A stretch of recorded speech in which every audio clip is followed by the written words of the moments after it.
Hi everyone, welcome to our channel. So today in this video, I'm going to talk about how to make Pokemon happy in Pokemon Sleep. So let's get into the video. So if you are looking for ways to keep your Pokemon happy, here are some of my tips.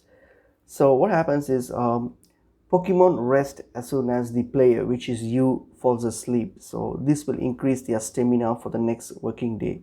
So what the best thing that you can do here to make them happy is simply let them sleep, which means you also need to sleep. So what happens is that if you let them doze or sleep for a couple of hours a day, so that will like refill their energy,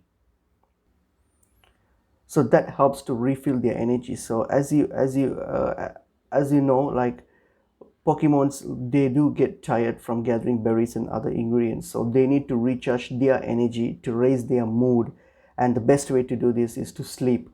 So the better you sleep, the happier your Pokemon is. So all you have to do is simply just begin a sleep session and click on this start tracking sleep, this option here. So just go for it and then let it sleep. So this is the best way how you can make your Pokemon happy. So hope this information is helpful. I will see you in another video. Thank you.